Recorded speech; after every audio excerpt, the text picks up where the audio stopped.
안녕하세요. 크립토 노마드입니다. 비트코인은 여전히 47,000달러 아래 위를 오르내리면서 누군가는 횡보로 표현하는 상황, 또 다른 누군가는 힘을 모으고 있는 것으로 표현하는 상황, 그런 움직임을 보이고 있습니다. 그래도 비트코인이 더 빠지지 않고 어느 정도 힘을 쓰는 모습을 보여주면서 메이저 코인들 일부 역시 꿈틀거리는 모습을 보이고 있고, 이더리움, 리플 등 대형 종목들이 상승에 대한 기대감을 더 키우고 있습니다. 특히 리플이 움직이는 것을 놓고 이런저런 말들이 나오고 있는데 정확한 원인을 딱 꼽기는 어려운 상황이지만, 이번 소송의 의미부여가 가능한 최근 SEC의 언급을 리플 측 변호인이 공개한 직후에 리플 시세가 다소 움직인 것을 연관지어서 생각해 볼 수 있을 것 같습니다. 대체 비트코인이 언제 다시 5만 달러로 치고 올라갈지 궁금해하시는 분들 많을 수밖에 없는데, 코인텔레그래프는 아주 충동적인 움직임을 통해서 위로 솟을 가능성이 있다라는 내용의 보도를 내놨습니다. 어떤 근거로 이 같은 전망을 하는 것인지 짚어보도록 하겠습니다.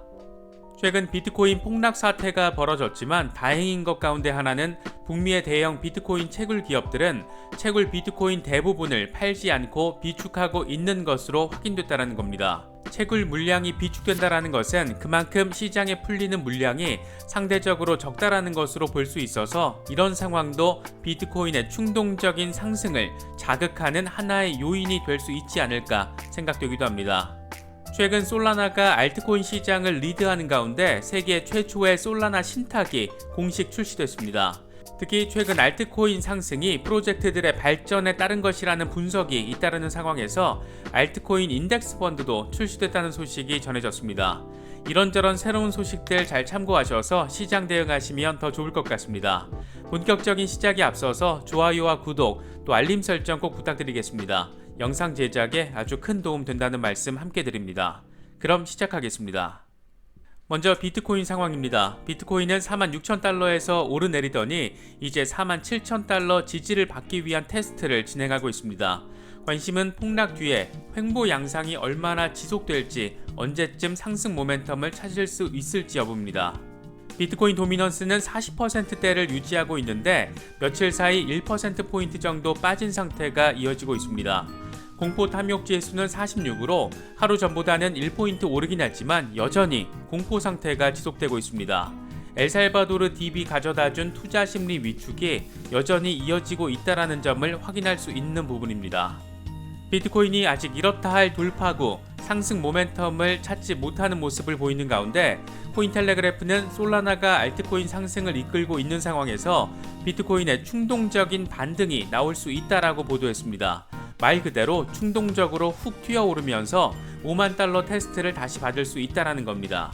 코인텔레그래프는 인기 트레이더인 크립토 에드의 발언을 인용했는데, 그는 지금 상황이 자신에게는 불장을 의미하는 깃발로 보인다라면서 충동적인 반등이 뒤따를 것이다, 차분히 기다려야 한다, 여기서 무너지면 안 된다, 이렇게 말했습니다. 암호화폐 분석가인 렉트 캐피털의 경우에는 잠재적인 게임 체인저로 비트코인의 50일 지수 이동평균선에 대한 지속적인 테스트를 주시했습니다. 그는 비트코인이 7월 말에 지지선을 되찾은 뒤에 50일 EMA를 지지선으로 다시 테스트하는 것은 이번이 처음이라면서, 50일 EMA는 확인된 상승세를 지지하는 경향이 있기 때문에 강세 모멘텀을 이해하는데 유용하다, 이렇게 설명했습니다. 사실 9월은 해마다 비트코인의 시세가 저조한 기간으로도 잘 알려져 있습니다. 올해 9월에도 역시나 저조한 실적을 보일 가능성이 제기되면서 투자자들의 우려 역시 커질 수 있는 상황인데, 우려만큼 크게 하락하기보다는 연말까지 상승 기반을 마련하는 시기가 될 것이다, 이런 분석도 나왔습니다. 렉트 캐피탈은 비트코인이 해마다 9월에 손실을 기록하는 경향이 뚜렷하지만, 그렇다고 해도 올해 9월의 바닥은 여전히 4만 달러 위가 될 것이라고 내다봤습니다.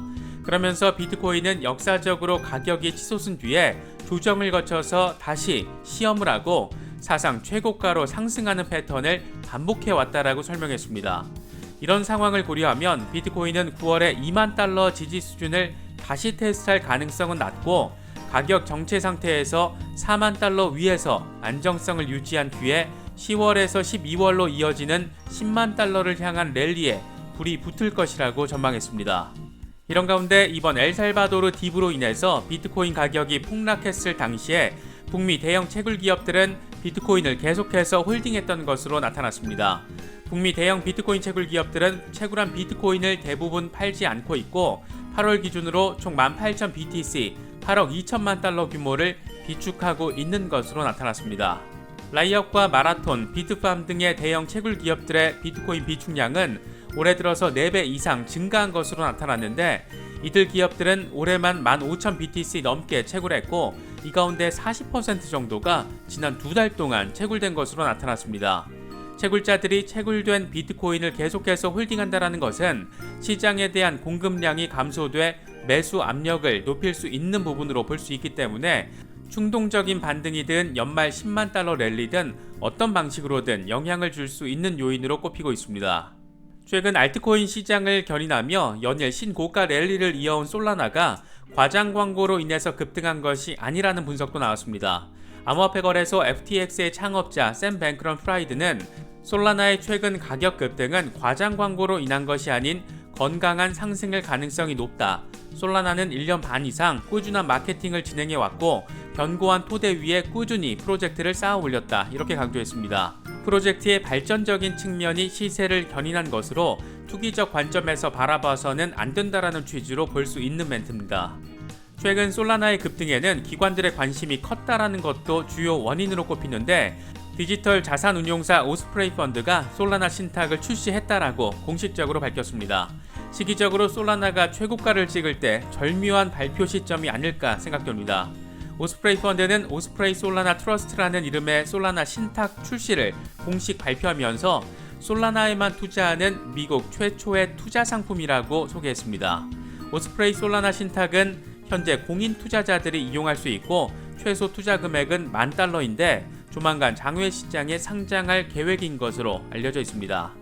이런 가운데 솔라나 기반 프로토콜의 예치 자산 합계가 무려 87억 달러를 넘기면서 사상 최대 규모를 경신했습니다. 이 가운데 예치 규모가 10억 달러 이상인 프로젝트는 세이버가 27.9억 달러, 써니가 21.9억 달러, 레이디움이 16.3억 달러, 세럼이 5.6억 달러 등으로 나타났습니다. 솔라나의 급등 뒤에는 세럼 등 솔라나 기반 프로젝트들의 급등이 이어지는 커플링 연관성을 확인할 수 있는 만큼 관심 있으신 분들은 솔라나 기반 프로젝트들의 흐름도 살펴보시면 좋을 것 같습니다. 최근 솔라나 중심의 알트코인 장세가 이어진 상황에서 비트와이즈가 알트코인 투자자를 위한 인덱스 펀드를 출시했다라고 밝혔습니다.